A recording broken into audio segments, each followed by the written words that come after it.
E olha, nós preparamos uma reportagem sobre a história do nome da principal cidade do Noroeste Paulista, que hoje completa 170 anos. Vamos conferir. A reza, a fé e a devoção a São José movem o coração desses fiéis, que se reúnem na paróquia para a novena. Vós entre as mulheres, bendito é o fruto do vosso ventre, Jesus. Dona Luzia sempre foi devota de Santo Antônio, mas durante a pandemia conheceu o santo protetor da cidade e se encantou.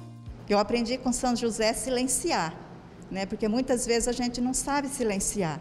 Às vezes a gente fala as coisas e depois a gente se arrepende. Então eu peço sempre para São José, que ele me ensina a silenciar. Segundo o padre Alisson, São José é considerado para os católicos o protetor da igreja e padroeiro dos trabalhadores e das famílias. Por isso que dentro da história de São José, no meio católico, nós temos duas datas em que nós comemoramos São José.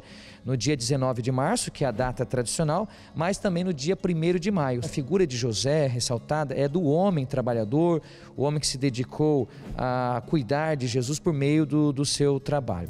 A história do santo com a cidade é antiga. Em 1840, a região de Rio Preto, que ainda não existia, era considerada o sertão brasileiro. Foi nessa época que mineiros começaram a desbravar a região e em 1852, Luiz Antônio da Silveira doou parte de suas terras a São José, para que a partir daí surgisse então um povoado. Rio Preto tem um nascimento diferente de outras cidades.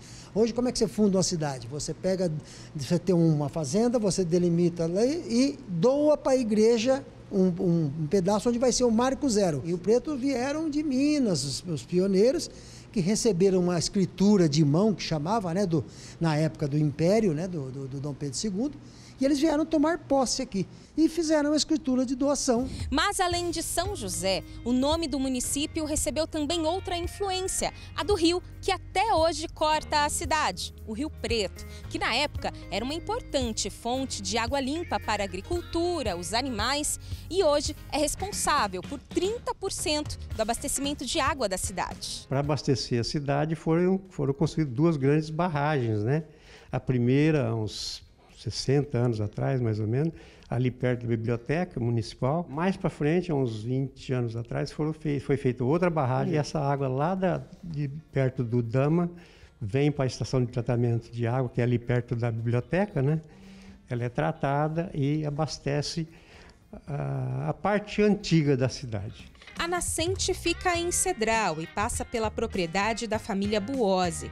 Os irmãos guardam muitas recordações da infância quando brincavam no rio. Tinha bastante água.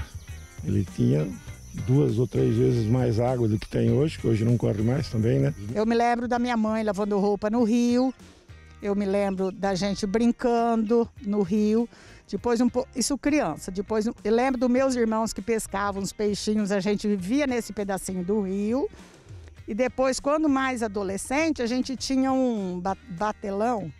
A gente vinha, nossos amigos, entre nós mesmos irmãos, e era a nossa brincadeira, era o nosso lazer. O curso do Rio Preto segue e passa embaixo da rodovia Washington Luiz. Aqui encontramos alguns peixinhos, situação que o professor de geografia Luiz Carlos Dornelas já havia identificado quando escreveu um livro sobre a geografia da cidade de Rio Preto há pelo menos 10 anos. Além do rio, outra característica da cidade também fez parte do livro, a da população.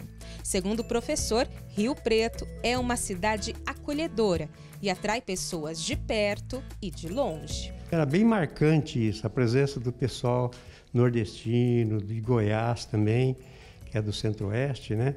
E mesmo do Mato Grosso.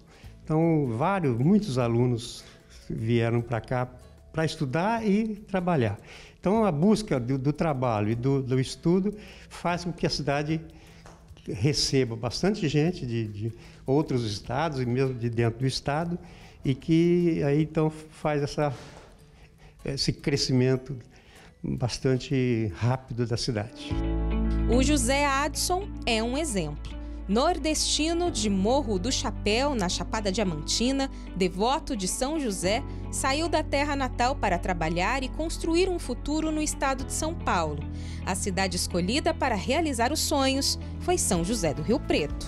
Eu não sabia que cidade que eu ia parar, mas a vontade de vir era para aqui. Desde pequeno eu falava para minha mãe, eu não vejo a hora de fazer meus 18 anos para ir para São Paulo. José Adson nasceu no dia de São José e aniversário de São José do Rio Preto. Coincidências que trouxeram sorte para a vida do então jovem que encontrou na cidade paulista oportunidade e prosperidade com a bênção de São José. Eu acho que na vida nada é por acaso, tudo tem um destino, né? Porque de tantas outras pessoas que meu vizinho poderia ter chamado para vir para aqui, para São José, ele chamou a mim. Cidade maravilhosa, que continua seguindo aí no rumo do progresso, né? E continuar acolhendo as pessoas que vêm de fora, que eu acredito que isso só vem a crescer e acrescentar.